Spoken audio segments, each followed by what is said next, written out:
You're listening to the Options Insider Radio Network, the home of the Options Podcast. For more quality options programs, visit theoptionsinsider.com or search for Options Insider Radio Network in your podcast provider of choice. Listeners can also access all of our programming through our mobile app available in the iTunes and Google Play stores. Select programs are also available via live stream at mixlr.com/options-insider. That's mixlr.com/options-insider. Don't forget to follow along with your favorite programs and submit your own questions for the hosts at twitter.com/options, stocktwits.com/options, facebook.com/theoptionsinsider, or via questions at theoptionsinsider.com.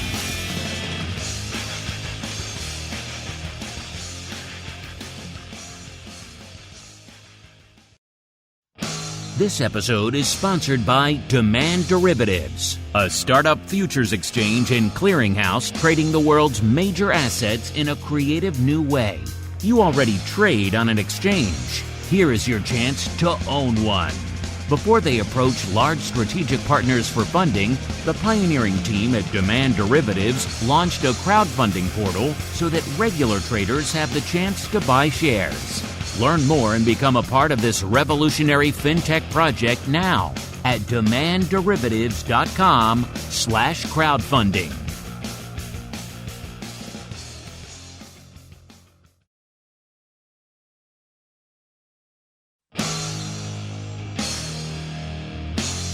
And now, it's time for the show that breaks down the options market from unusual activity alerts to market analysis, strategy overviews, listener questions, and much more. If it involves puts and calls, then our all-star panel will break it down. It's time to hit the Option Block with your host, Mark Longo from the Options Insider Media Group, and co-hosts Uncle Mike TOSAW from St. Charles Wealth Management, along with Mark the Greasy Meatball Sebastian and Andrew the Rock Lobster GIOVINAZZI from OptionPit.com. And now, get ready to hit the Option Block. All right, everybody. That music means it is time once again for episode 2 here of your bi-weekly options extravaganza known as the Option Block, what the cool kids call the old OB.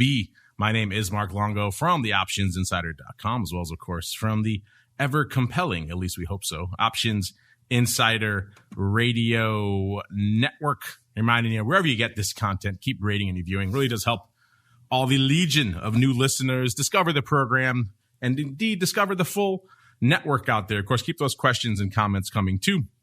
We do love to hear from all of you guys and gals out there. Just don't leave the questions in, let's say, like an iTunes review, because those tend to be a little bit slower for us in terms of when we can get those onto the show. If you have a timely question, hit us up via the website, via social media, via all the other stuff going on there.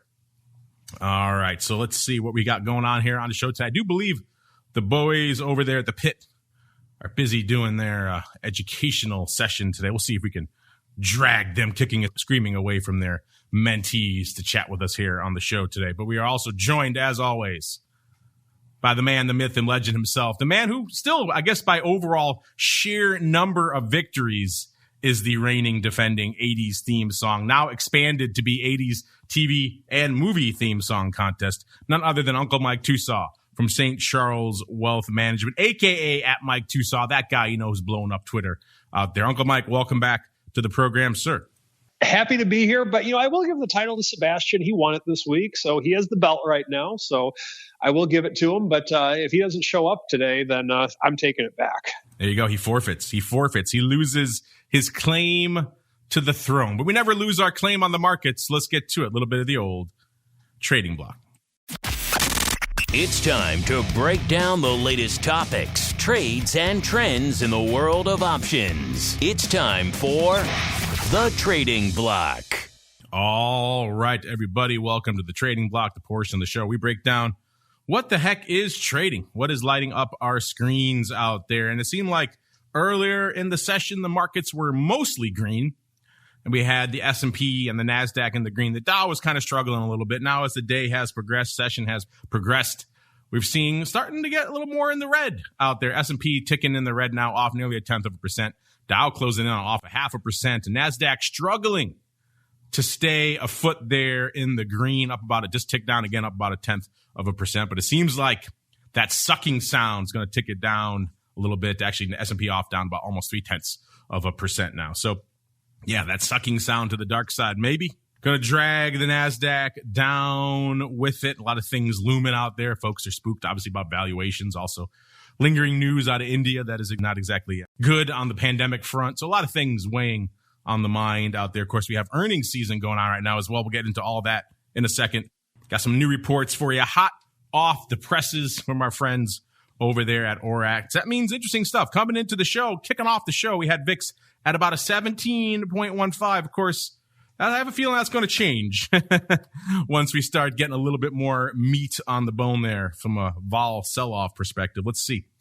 Let's see if that sell-off exacerbates, if that VIX can stay threatening that 17 handle, or if it can pop back up a little bit.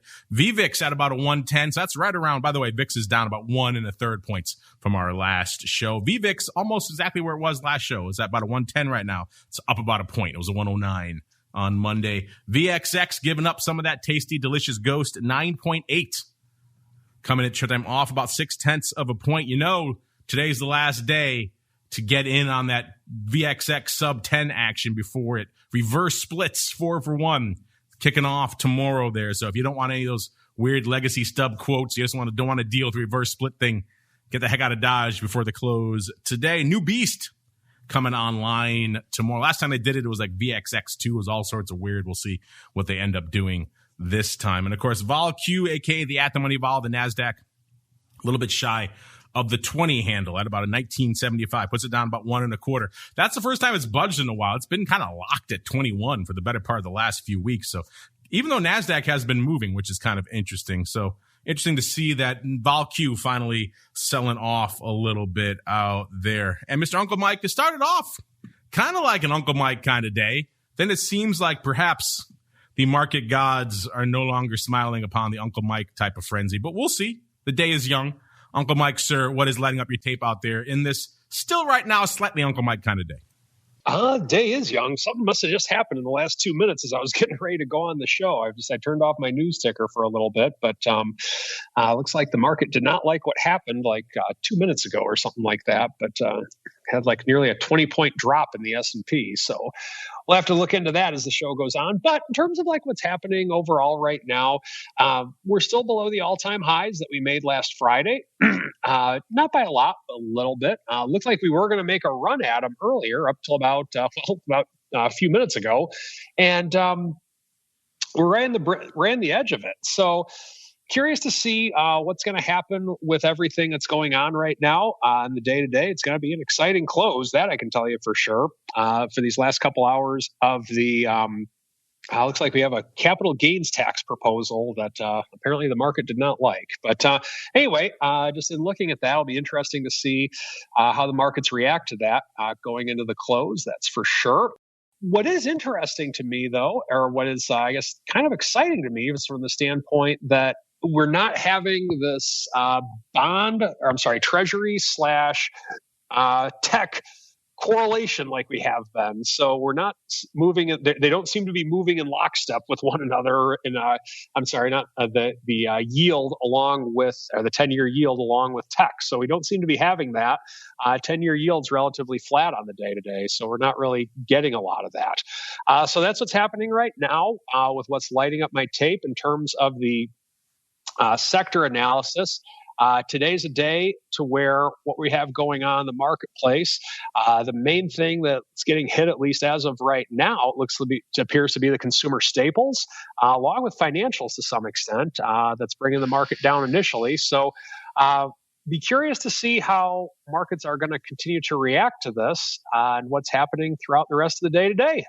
Indeed. We got Tony Weber in the chat saying, what did Mark do to spook the market? Hey, don't blame me. It's not me. I didn't scare anybody.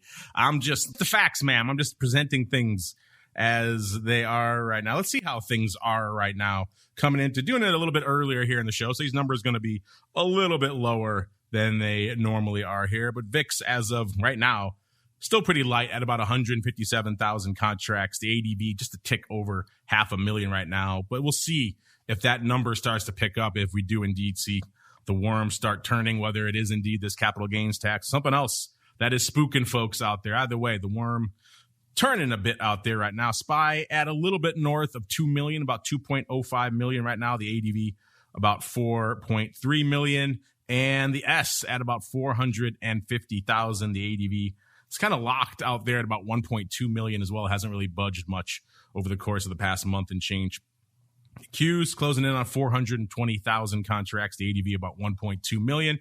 Got a little ways to go to hit that, but we'll see if today's turn can perhaps account for a little bit more paper out there. And small caps actually looking pretty robust. Small caps at 350,000 contracts. The ADV 583,000. So they're already past the halfway point, the point of no return out there in small caps.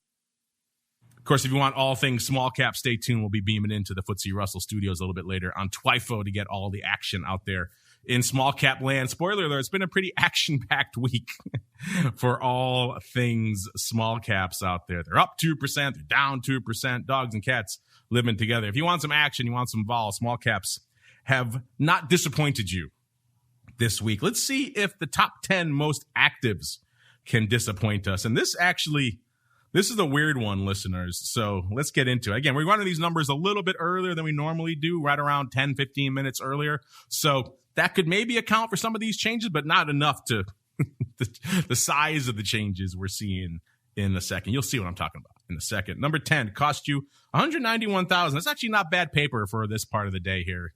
Usually it's around a little bit around that level, maybe a little bit higher for a very active day. But again, we usually run these numbers a little bit later in the day. So AMD right now breaking into the top 10, 191,000. AMD is kind of the big engine that could really, because it keeps fighting its way into the top 10 day in, day out. It's not really making the headlines like these other hot names, the FANG names or the meme names are making, but it's in there reliably day after day, putting up the numbers, 191,000 today. Number 9, this is a newcomer to the odd block craze, or I should say really the most actives, and indeed a newcomer to our list. This is Skills, ticker symbol SKLZ.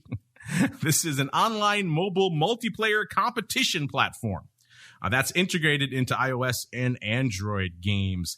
Just look at the ticker and the price, 16.5 right now. This feels kind of like a meme, kind of hot Reddit name stock. Either way, it's good for 206,000 contracts on the tape. This one, the list has this chart has all the hallmarks of Squeezy McSqueezerstein, as a meatball used to like to say. It was trading $12.50 on Tuesday. And even looks like earlier this morning, it was at trading 1941 before giving up nearly $3 of that today. So Skills is moving. This thing is an interesting one and a newcomer to our odd block. 206,000 contracts on the tape out there for Skills with a Z. You gotta love that. All right, number 8, Viacom back in there. Of course, they've been popping in a few times now ever since the whole Archegos fiasco over there. Number 8, 225,000 contracts. Number 7, we got AMC going back Mimi to AMC, 227,000 contracts. So we got Viacom, AMC, and Skills, 7, 8, and 9 there on our top 10. So one of those weird days out there, listeners. Number 6, I haven't talked about this one in a while as well. This is Nikola. This is, of course, the zero emission, the EV company that had, let's say, some issues out there of late. But today they're looking pretty good, up about 160, up 15.5%, trading nearly $12, $11.90, and good enough for number 6 for 274,000 contracts. Now we're used to seeing Neo, used to seeing Tesla in the top 10, not so much Nikola. Number 5, Palantir. They're kind of a staple now. 334,000 contracts on the tape for Palantir. Number 4, the aforementioned Neo. 473,000. This one is continuing to just light up the tape. Number 3 is probably the biggest surprise, even more surprising than Skills breaking into the top 10. It's Apple. Yes, I said Apple at number 3, listener. I can't remember. It's been a while. I think it's since Neo, maybe Ford even, when Ford erupted to the top of the list very briefly. That's the last time Apple was really toppled from the number 1 spot. All the way down to number 3, a paltry 595,000 1,000 contracts. Usually it's about 2x that right now. So that's pretty light for Apple. Of course, they're coming off their big announcement yesterday, maybe a little bit of the buy the old rumor and kind of just, the fact. Who cares? I don't know. Either way, not a lot of paper on the tape right now. Number 2, our old friend Telephone. You can tell it's earnings season again because weird names popping in there. 663,000 contracts. Number 2, AT&T. I haven't seen them in forever. It means you know what number 1 is. It's Tesla. 787,000 contracts. Again, that's pretty light for number 1, but that's where we are today. We got Skills, we got Viacom, we got a weird top 10 here today, listeners, which makes it fun. Let's look really quickly and see what's the most biased. We actually have a 2-way tie for the most biased paper. It's Viacom and AT&T, both at 79% of their flow coming on the call side of the ledger. So even some of these crazy ones like Skills, only 2/3 of the paper is on the call side. So it's a little bit more balanced than AT&T and Viacom. And you know what's not balanced? It's the Rock Lobster, a.k.a. Mr. Andrew Giovinazzi from OptionPit.com, by way of some crazy mentoring thing he's got going on today. But you know what? We dragged him away. We said, nope, no mentoring today. You're going to come talk to our people. So Mr. Rock Lobster, A, welcome back to the program. And B, let's light up your tape on this kind of a bit of a worm turning kind of day, sir. Besides the power gremlins coming and cut my power out, the stormy Maine coast. I thought you were off the grid today. I thought you had the kids on like a little bicycle just generating your own power. You know what? They're on strike. And I couldn't get them back on. I couldn't get them. So we're dealing with trees. We have all these trees that keep falling on power lines. So yeah, we had a very big mentoring day. So it was great at Option Pit. But they kicked me out because, of course, I couldn't get on any webinars. So, listen, what do you guys think about this observation? I thought there was definitely a bid for VIX into this trial, into the Derek Chauvin trial. I felt like there was, because the evidence was out, and I think there was some serious, everybody was a little worried about a redo of last summer. Notice yesterday the verdict came out, the night before last, right? And vol just went away. And today it's kind of the same thing. It's sort of slowly going down. So I thought there was a little bid there. There was a lot of unknowns after that. And I thought, I remember last year we were in Chicago. So anyway, I thought that was not a great day, obviously, for the country, but anyway, I thought that was, as for an observation-wise, I found that interesting. And besides, AT&T is making money, which I thought was pretty surprising. I don't think there's a company on the planet that owes more money than they do. But those are the two things letting at my tape as vol to kind of, as my power went out, as vol was kind of continuing a 2-day decline. It seems like the connection gods are not smiling upon you either. There's like your phone connection there is a little bit weak. Whatever that tree is landed on your connection. Let's see if we could fix your connection a little bit there, Mr. Rock Lobster. Get you back a little bit so that it sounds a little better for the folks out there. Let's head on out now. Of course, I mentioned it is earnings season. So let's see what we got lighting off. We got new reports hot off the presses from our friends over there at Orats. Let's get into it here. Let's start off. Let's see. Let's go to, we were just talking about them, AT&T. Let's get them up here. They were popping off before the bell this morning, hence their large amount of options paper out there today. And let's see, AT&T, they were going into this report. They were at $30.11. They were pricing in 2.4%, and they delivered, lo and behold, double that, 4.8%. So there we go. A little bit of outperformance from an earnings vol perspective. Dare I say it? Has the worm turned? It's far too early to make that call. I made that call last cycle, listeners. Look how well it worked out. So let's hold off on that call for now, even though it would be nice to see a little bit of that come in back in there. What else we got here? Las Vegas Sands. Let's see. They are at 60 3/4 as of this report. They are popping off. They popped off yesterday after the bell.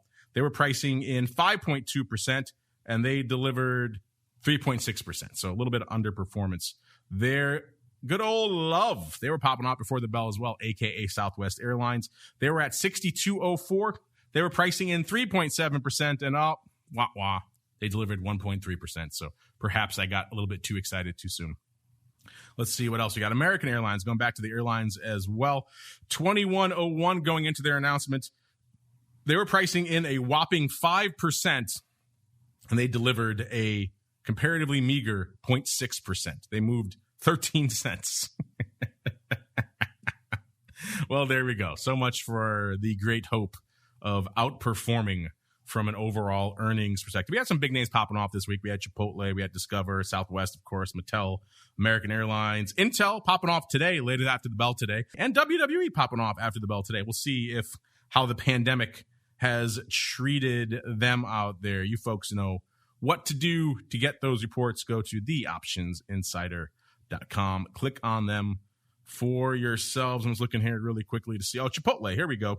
We do have a move result report for my former stealth Apple, not quite so stealthy, not quite so Apple-y anymore either. They're 1507, 1507, 62 for Chipotle. Man, I remember them back in the early days of that stock. Let's see. They were pricing in a juicy 4.4%. They delivered a whopping 0.7%. So there you go, listeners. If you haven't had it beaten into your head by now, don't buy earnings vol right now. Don't do it. We always counsel you away from trading around earnings anyway, but in this case in particular, stay away from buying any vol around earnings. Because guess what, listeners? We already got the earnings season report lighting up now. So far for this year, this cycle, we've got a whopping 56% average in terms of how much bang you got for that earnings buck. So that's looking even worse so far than last season. Remember, it's very early days still. But so far, at least, outside of the one or two aberrant names out there like AT&T, not a lot of love for the juice. Let's look really quickly ahead and see what's popping off a little bit later today. My old stomping grounds, Intel, they were at 63.70. As of this report, they were pricing in 4.25%. In the past, actually, I take that back. They're pricing in $3.05. In the past, they've moved 4.25. So again, they got the memo out there, a little bit light on the juice front. Snap, they were at 58.30. They were pricing in nearly $7, $6.87. And in the past, they moved nearly $9. So they've clearly gotten the memo out there as well. And, Uncle Mike's favorite, WWE, after the bell today. They're at 56.58. Let's see, $4.19 what they're pricing in. In the past, they moved $4.38. So they've gotten the memo out there as well. Light juice all around the board is kind of the order of the day out there. All right, yeah, let's get to it then. A little bit of the old odd block. It's time to break down the most interesting, unusual, and downright questionable options activity that's been identified by theoptionsinsider.com. It's time for the odd block.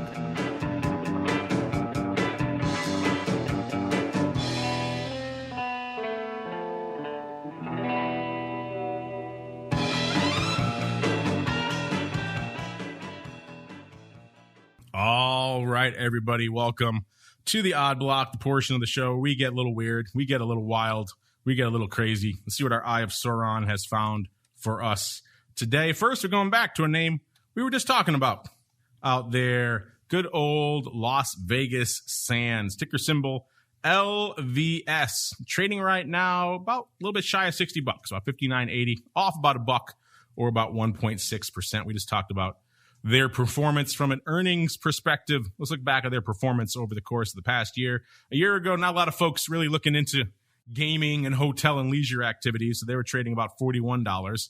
They've had a few fits and starts along the way. They rallied all the way up on June 8th. They got to 55.64, so not that far from where they are right now, and then gave it all right back by, let's see, June 26th. They were trading $43 again. They did that dance a few times. They got up to 50 and change in July, sold back off in August, up again in July, and on September got up to 53 again, and then gave it back again down to about 46. Did that a number of times, and they finally popped from 46 in October up to about 58 in early November, and they kind of stayed at that level for a while, then gave it up again. In January, they were trading 48 again, and then since January, they've really kind of taken off again. They've rallied from 48 all the way up to about 65 in early March, and they struggled to maintain that lofty level, bounced off it a few times, And looks like they bounced off it again recently because they sold off again down to about 59 and change. And then they're rallying up. They rallied up to about 60. And then it looks like they're giving it off again today. So they've had a hard time maintaining their upside, even though net on the year, they have rallied a wee bit up about almost 20 points from where they were about a year ago. So a good run net, even though it hasn't been exactly just buy and hold and woohoo, party time out here. They've had a lot of fits and starts, and they still are off their highs of the year, which is nearly $67. Let's see what our Eye of Sauron found out there in this post-earnings slew of paper. It looks like the SEP 65 calls. That's an interesting strike, and also pretty meaty strike. They went up 5,775 times for $3.39. So these were $3.20 at $3.35.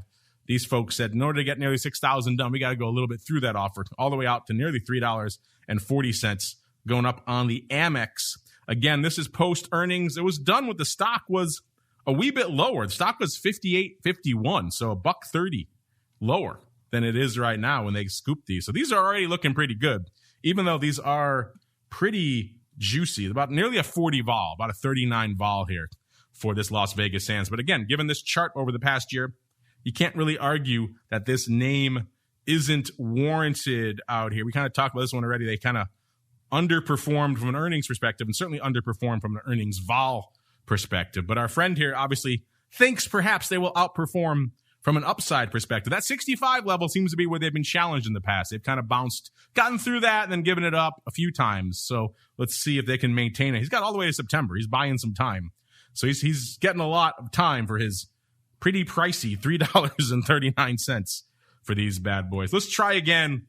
Let's see if the Rock Lobster is alive, if the GIOVINAZZI compound is still on the face of the earth. Mr. Rock Lobster, A, are you there? And B, if so, what do you think of these Las Vegas Sands pretty pricey calls? I'm here. I just hopefully the signal's good enough for you to hear me. I can mostly hear you, so let's go for it. I don't know. The technology gods are really crushing me today. I think those Sands calls are ridiculously pricey. Yes, they're juicy. You know what? I think the first 3 months of the year spoiled, just crazy upside.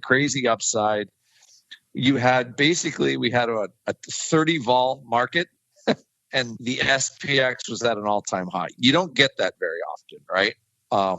It was a stack, it was EV, it was anything, to the moon. And I'm sure the casinos are going to come back and people are vaccinating, but I don't know if it's a pricey call. That's all I'm going to say on that one. I'd rather do the buy right, I think. Yeah, this one is kind of hard to swallow here. $3.40 for an already kind of outlandish call here in Las Vegas. I mean, this thing moves.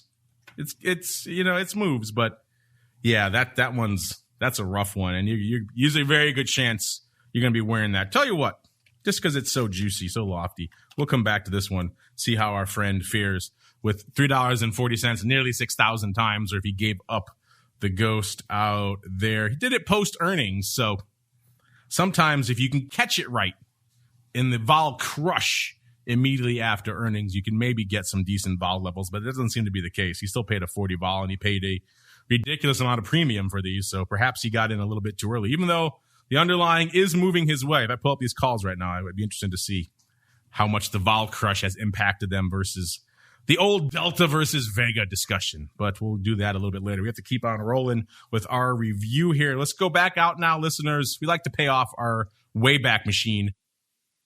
We have so many names, so many trades we're keeping an eye on for you here, listeners. Let's try to pay off a few more. Let's go back. Let's do double duty to our show back on March 11th, month and change ago here. We had a twofer on that show. First off, we looked at Constellium SC. Oh, I remember this one. This was the rolled aluminum. We had a lot of fun saying aluminum on the show that day. And I have a feeling I'm probably going to do that again today because it's just fun. Let's see. Ticker symbol out here. Where are we? CSTM. This one at the time he profiled 5,750 of the March 16 calls going up for 38 cents right off the bid. The market was 35 cents at 70. So it was pretty wide. But they ended up getting nearly a 50 vol for these, about a 48, almost 49 vol on these bad boys. The stock was $15.77 when they put this trade up. Let's see how they fared, shall we? There were earnings, but not in this cycle. The earnings were on are on April 28th, coming up next week. So, and you know what? This guy wrote these, and he had to kind of take the Tums and batten down the hatches a little bit here, because these things were looking pretty rough for a little bit. They moved against him pretty aggressively. Again, he sold the 16 strike for 38 cents, listeners. The stock blew through that strike pretty quickly, got up to $17.08. So he was wearing it for more than $1 in the wrong direction there. And that was right before expiration, too. So this guy probably was thinking, hey, I'm getting rid of my stock at a less than favorable level. But you know what? Kind of gritted his teeth.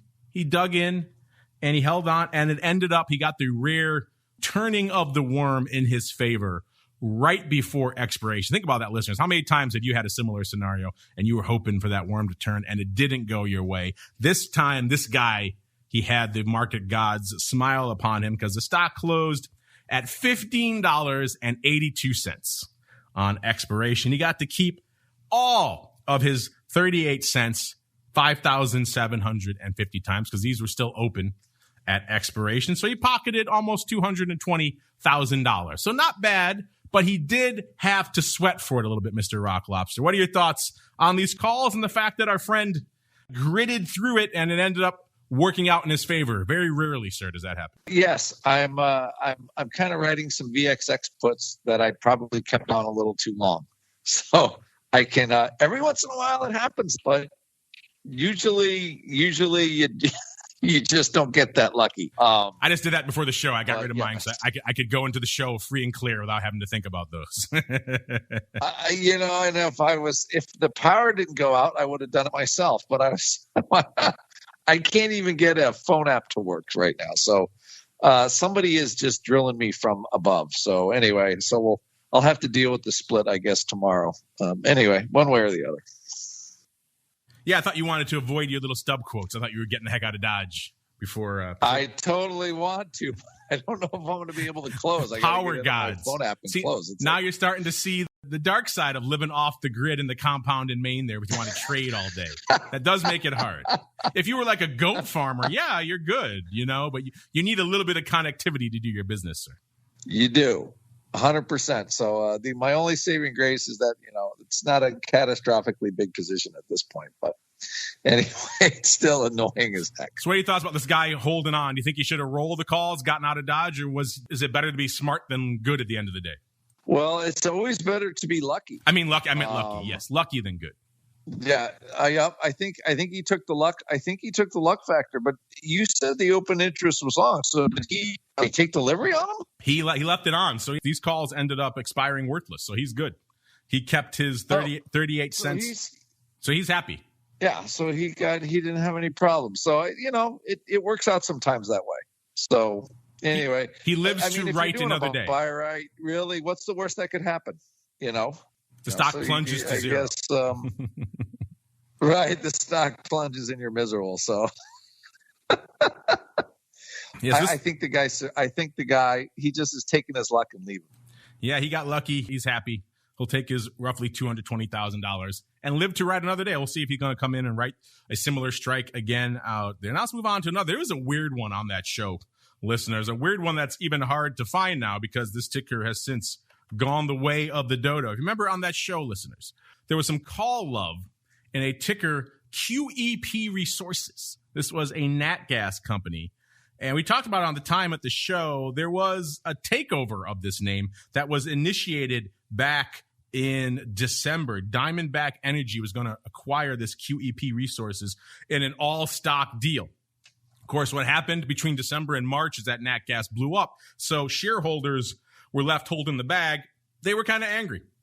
So a big shareholder, I think right at the day of our show, right before it was Glazer Capital. They put out a big letter to the rest of the shareholders saying, no, we have to vote against this deal, this all-stock deal. They had some ratio of shares I forgot which one it was here, but it's severely underpriced compared to where NatGas was trading in the market. It's severely underpriced, this QEP resources. So it seemed like at the time someone was coming in and putting a fair bit of capital on the line to bet that this deal was not going to happen, that the acquisition was going to be called off, and that QEP would be free to trade at higher levels in the open market. Because someone came out and gobbled up 5,000 of the April 5 calls for a whopping 25 cents.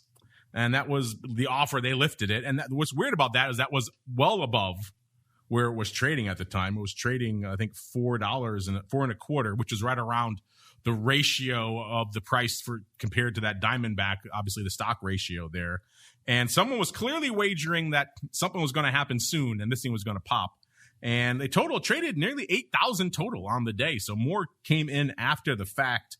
Again, this was an acquisition target. It seemed like the price was kind of a done deal. It wasn't really going to budge that much farther than the $4.25 level that it was on. And yeah, that looks like that was the case because the deal did go through. They completed their acquisition about a week later on March 17th. So it appears like this might have been this Glazer Capital backing up their open letter with some call paper here. I wouldn't be surprised if that was the case. It seems like whoever that was, though, they wasted some cash because the acquisition was completed on March 17th. QEP is no more. They were acquired by Diamondback here. And so these calls go the way of the dodo. And he paid almost 95 vol for these things, listeners. And they wasted about 125. That's just on the 5,000 lot. You add in another 3,000, it gets even worse. But yeah, this whoever this was wasted a significant amount of money on a complete flyer. A lot of things had to happen. You had to have a deal that was already kind of approved to get effectively reneged on and rejected by the board and by the shareholders. It seemed like a long shot, and someone put some not insubstantial resources behind it. But it seems like, Mr. Rock Lobster, these were quite literal lottery tickets, and unfortunately, they did not scratch off a winner, sir. It sounds very much like they did not scratch off a winner, but that is I think it is a reasonable play with options to bet that there's going to be a new bid or something like that on a takeover. So I don't, they're not. It is totally spec. It is a lot of fun.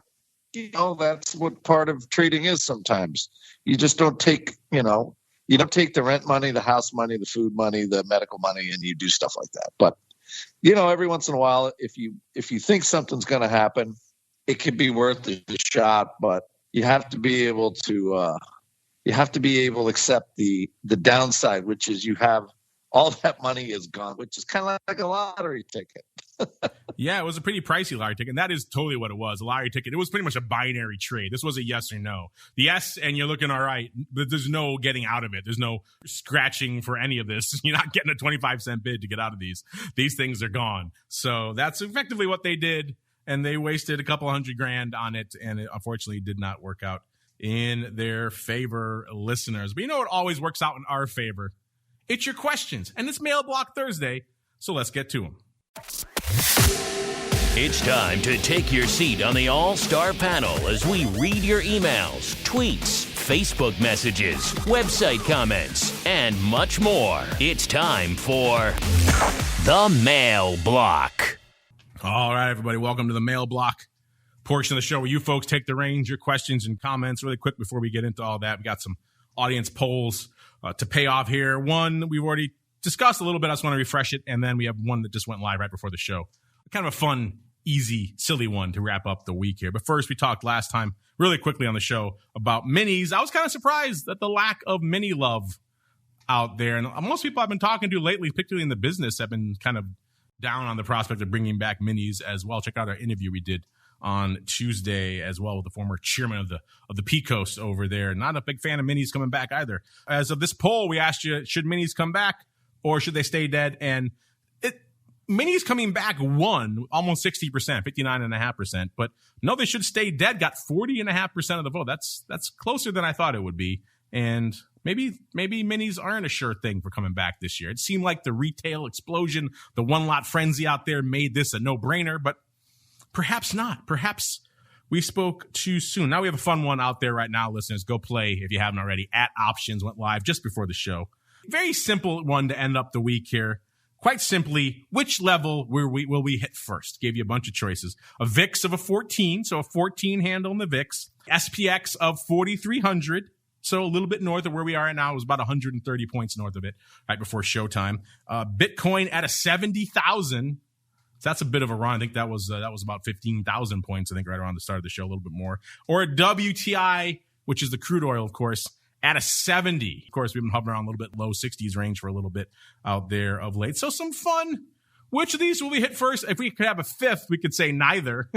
A huge sell-off and everything. But that's a conversation for another day. Let's go back around the horn. Mr. Uncle Mike, A, were you surprised that our audience, they wanted minis, but perhaps not as overwhelmingly as I thought? And then B, do you have a vote in our poll here about which of these levels will hit first? And then C, more importantly, where do you think our audience is lining up?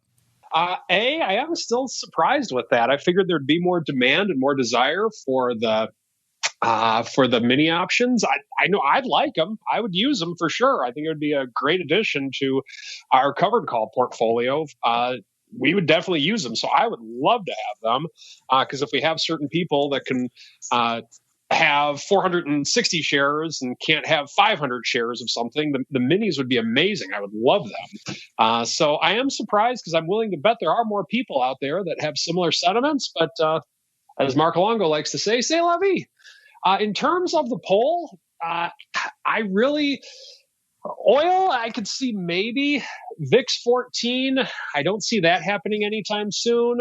Bitcoin, maybe, but I'm a bull. I'm going with SPX, and I think the audience is going to lean my way as well. So I think SPX 4,300 is my vote. And then before you get in the arguments, well, if you see 4,300, we'll probably see a 14 in the VIX, so they'll probably be simultaneous. We're not doing that. Which one we hit first? That's all we care about here. So 4,300 in the S&P. I had a feeling you might go that way. I guess if we had gold in here, maybe you'd be leaning that way as well, or perhaps silver. Mr. Rock Lobster, you already weighed in on the minis. I think you were not a fan. You wanted them to stay dead as well, which is kind of interesting. A little bit of the old curmudgeon in you coming back out. A, do you have a vote here in our poll? And then B, more importantly, what do you think our audience is voting for?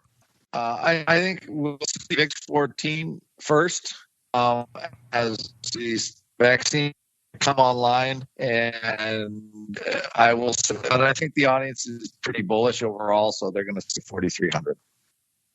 Interesting. It's still early days right now, but it was kind of split pretty even very early in the voting, like 25% or close to it for each. Looks like Bitcoin has taken the bit in its teeth now, pun intended, with about 44.4% of the vote for Bitcoin at 70,000, followed by number 2, the S at 4,300, 22.2%.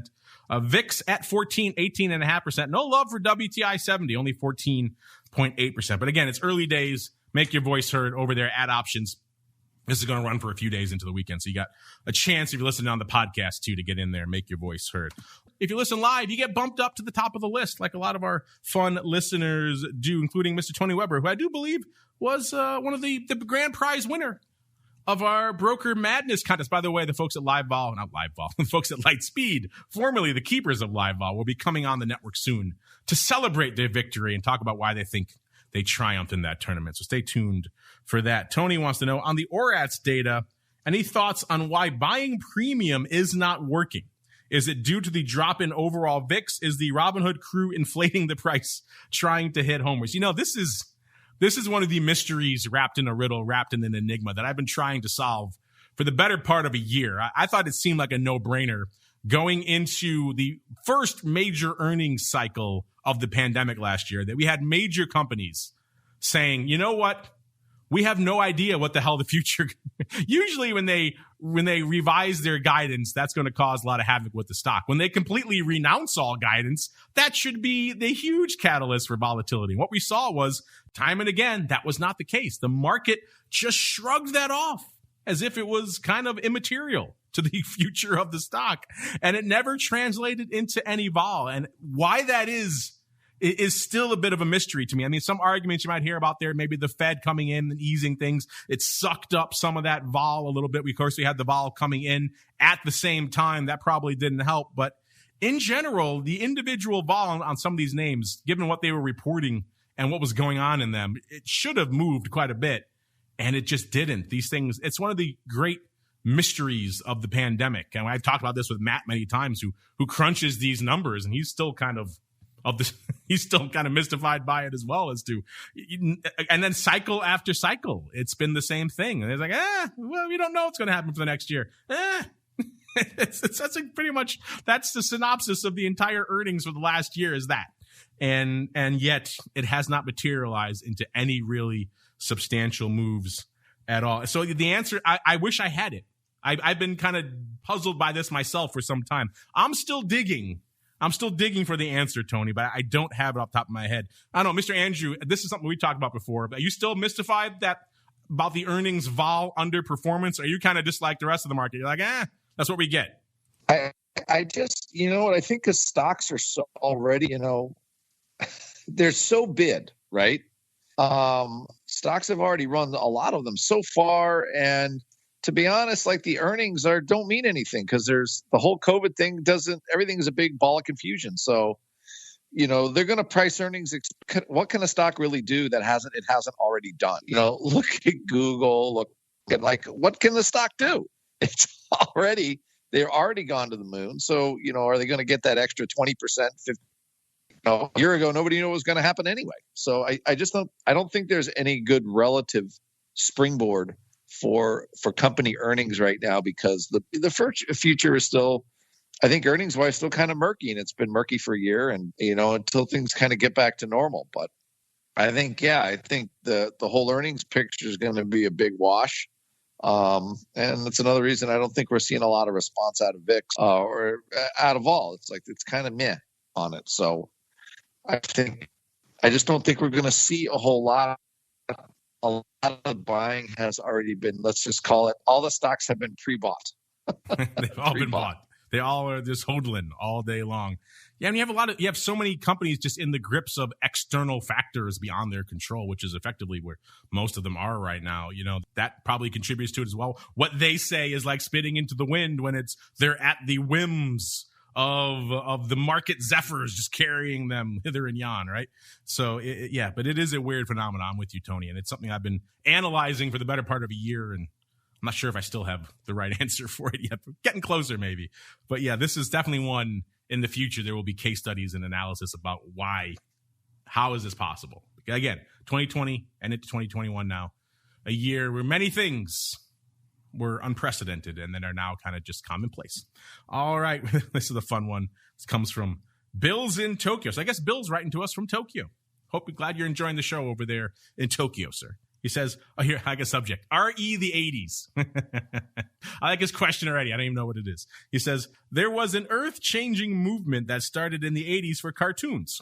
And those enlightened few moved away from G.I. Joe and Transformers and found Robotech and Captain Harlock. Whoa, that one I've never heard of. In a world where characters died, got shot, etc., instead of everyone parachuting down to safety. Anyone else on the option block team agree? Long live Robotech. Well, guessing the fact that he lives in Tokyo, he's a little partial to a little anime, shall we say. I definitely know Robotech. I watched it a bit as a kid.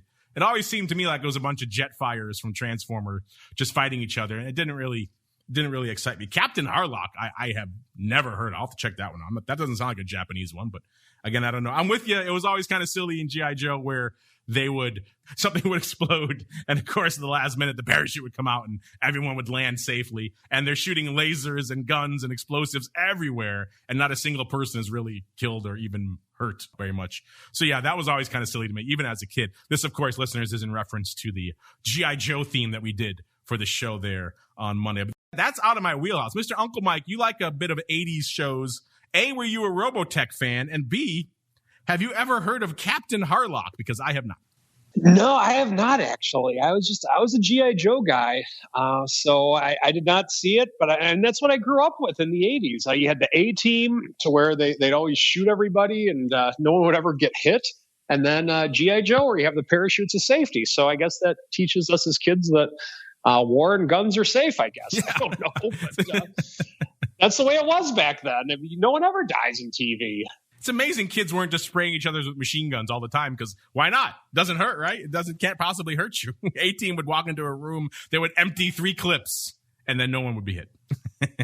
So yes, I'll check out this Captain Harlock here, Bill from Tokyo. That sounds like an interesting one, but I'm not familiar. Does it have a sweet theme song? That's kind of one of the hooks. G.I. Joe, obviously, as we played earlier in the week in the show, had many cool theme songs. So Robotech, I think it was this kind of vaguely Japanese tune, as I recall, which didn't really rock with me as a kid. But yeah, I guess you could say I had a Robotech action figure, though, because that's what Jetfire was from the Transformers, right? He was just a ripoff of Robotech. All right, let's see. This one was kind of a bit of a disturbing question here. It comes from Halal. It's kind of just emblematic of what we're seeing in the space a lot right now and what we're seeing in our. It's not mean or anything. It's just makes me a little sad. It says, "Hi, I bought my first option this morning for Bank of America for $40.08 for this Friday. Would it go up tomorrow, you think?" Yeah. And he follows up with, "I bought the Bank of America option." And so we wrote to him and said, "What did you buy? Give us more details." He wrote back and said, "I bought the Bank of America option, and I bought it on Webull." And they wrote back again to say, "This says the max loss is unlimited. Can you tell me what that is?" And then he followed up with a final question of, "If my option expires tomorrow, what time would it expire? I'm in Chicago." Well, the last part of that we could do pretty easily. Options that expire on the Friday, most of your equity options like Bank of America are going to expire at the close of Friday here in Chicago. It's 3:02 if you want to be precise over there. But of course, we said before, keep an eye on the after hours because things can happen in the after hours with these equities that could make you want to either proactively go and exercise an option that's out of the money or perhaps put in some other contra exercise orders. So you have to be careful. Hopefully you close it out before expiration. But I'm guessing from the earlier parts of your question that that's already a little bit advanced for you. We'd love to see the new listeners. You'd love to see the new people coming in. But I think before you start trading, like, for example, there is no Bank of America option. That's not a thing. You have to have, of course, the month, the strike, all those kind of things go with it. And that's what you're trading. You didn't just buy, there's not one Bank of America call and one Bank of America put. And I love that the fact that Robinhood and Webull and all these others have opened the doors to a lot of new entrants into the space. But this is kind of an example of maybe they should hopefully do a little bit more on the educational front out there. Again, you can't really lay all this at the feet of the brokers either, but someone comes in and they just think they bought the Bank of America option. They don't even know what it is. They say their max loss on buying a call is unlimited, which is clearly not the case. So either the broker's wrong or they're reading it wrong. So there's a lot in there that's kind of troubling. So I would encourage you, Halal, and anyone else, first off, and we told him, close this out. Close it out. You're clearly not ready to be trading real money and options. Maybe start doing some paper trading with your brokers. Go look at whatever educational offerings they have available. We have, of course, deep educational offerings here on the network that are all available very easily and for free. Start there. Options Bootcamp, Options Playbook Radio have been running for years. Check them out on our network. You can start with those. Go from episode 1 all the way to 100 plus of each of those. You listen to all that, you'll be pretty well versed. You'll know, for example, that there is no Bank of America option at the very least, and that will help you feel a little bit more comfortable. Maybe start doing some paper trades, and then you graduate to maybe, okay, you buy your first call, you buy your first put, that sort of thing. But yeah, we get a lot of these types of questions now. I love the new listeners. I love the new participants. It's a good thing for the market, but it scares me when people are clearly getting in over their heads into products that they just don't understand. That we have seen before in the industry, and it doesn't work out well. They end up losing money, and guess what? They get embittered by the options product, and they go away, and they don't come back. And that's not good for anyone. We want people to come in, but also learn what they're doing. In fact, I had this discussion with Doug Engman, the former chairman of the P-Coast, on Tuesday, and we were talking about maybe there should be a little bit more gating to the option space. These brokers have made it perhaps a little bit too easy. You open an account on a mobile app, click a button, fund it, bam, you're good to go. You buy the Bank of America option. And instead, maybe, particularly if you're going to start getting level 2, level 3, maybe if you request those, you have to answer a couple of questions about options first. He threw out pin risk. You should know what pin risk is to get level 3. Something like that. I would love to see more of that adopted in the space. I know it's contrary to what the brokers want. They want to open and fund as many accounts as possible. They don't want to put any barriers into that process. But this kind of question writ large across the entire industry is problematic. And we need to do something. We don't want to stop these people from trading, but we want them to only proceed when they actually know what they're doing. Otherwise, it's dangerous for everyone involved. So I encourage you, keep learning. Do some paper trading. And then maybe when the time comes, we can trade some Bank of America for real. Now we have to keep on rolling, though. It's time for our final segment. It's time to go around the block. It's time to tell you what we'll be watching on our trading screens until the next episode. It's time for Around the Block.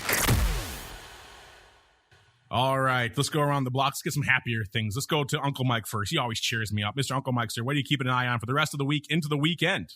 Well, I'm looking at 4,300, I guess, because that's where the poll is to see where we're at with that. But ain't getting there today, that's for sure. The worm has continued to turn, sir. You spooked this market today, sir. Off a full percent now. Now we're going to have a 170 point rally the next 2 hours. Where's your 4,300? Here we come. That's right. No, I was looking at that, seeing if we can get the all-time highs, because one thing, we did pull back to these levels earlier this week, and then we bounced off of the 4,100 level or thereabouts. And so seeing if we can hold again on that, continuing to watch that, and just watching how relatively quiet treasuries are right now in a market like this. So that's something that I'm keeping an eye on for sure. And although I don't have any positions in it, watching Bitcoin to see how that reacts to this little bit of a pullback that we have in the coming weeks. So that's what I'm watching. All right, and I go out with great trepidation to the Rock Lobster one more time. We have regular listener J3 Dingle chiming in. He says, your audio distortions make you sound drunk, sir. So there you go. Do with that what you will. What are you watching for the rest of the week? I'm sorry.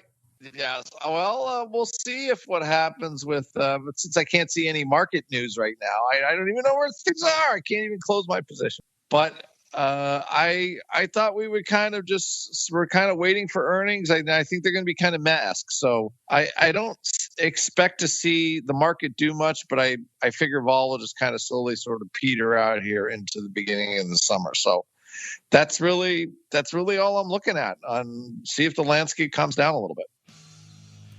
Seems like your connection has calmed down a little bit, which is good. I know my audio editor is already going to hate me for having to clean up, shall we say, all of your audio from the show. Unfortunately, that music means it's time to go, at least for this show. But don't worry, if you want more in your ear holes, we'll be back in exactly half an hour to break down all the action, small caps, WTI. I'll have to look at the report. I haven't looked at the movers and shakers yet, see what's moving and shaking this week, what's going to make it on the TWIFO show. But before we go, let's go back around the horn.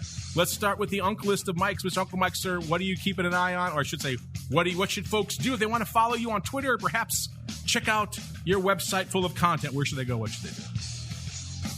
By all means, follow me on Twitter at Mike TOSAW, TOSAW, or check out my website, stcharleswealth.com, if you're looking for a financial advisor who occasionally delves, and by occasionally meaning quite frequently, in the option product.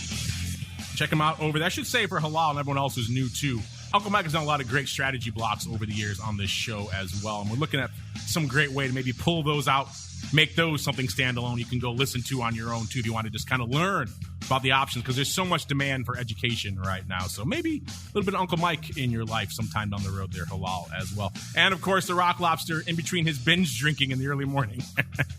Where should folks go if they want to check out all of your various mentoring? Go to optionpit.com, go to memberships area, and look for my new product with a friend of mine, Frank, the starting lineup, coming out soon at Option Pit, teaching you how to manage a portfolio with options. It'll be pretty cool, and hopefully we'll make some money along the way, because that's what we're in here for. We're in here to make a couple bucks. You guys are going crazy with the branding and the new products over there at Option Pit Land. Crazy town. Growth is ridiculous. Ridiculous. Growth is all positive things. Growth is a good thing. Check them out, optionpit.com. On behalf of the rockingest / drunkest of lobsters and the Uncle-list of Mikes and indeed myself. Maybe change his nickname to the Day Drinker. We'll explore it. Of course, see you back here in exactly half an hour for TWIFO. If you're listening after the fact on the podcast, just hit next. And, of course, back again tomorrow, noon Central, 1 p.m. Eastern for Vol Views. Probably, given today's action, going to have a lot to talk about tomorrow on Vol Views. And then back again on Monday, another episode of the Option Block. This episode is sponsored by Demand Derivatives, a startup futures exchange and clearinghouse trading the world's major assets in a creative new way. You already trade on an exchange. Here is your chance to own one.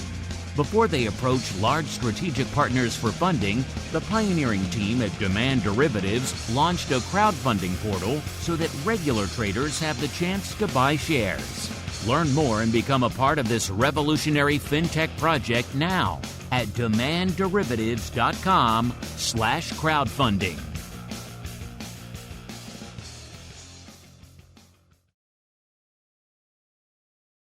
You're listening to the Options Insider Radio Network, the home of the Options Podcast. For more quality options programs, visit theoptionsinsider.com or search for Options Insider Radio Network in your podcast provider of choice. Listeners can also access all of our programming through our mobile app available in the iTunes and Google Play stores. Select programs are also available via live stream at mixlr.com/options-insider. That's mixlr.com/options-insider. Don't forget to follow along with your favorite programs and submit your own questions for the hosts at twitter.com/options, stocktwits.com/options, facebook.com/theoptionsinsider, or via questions@theoptionsinsider.com.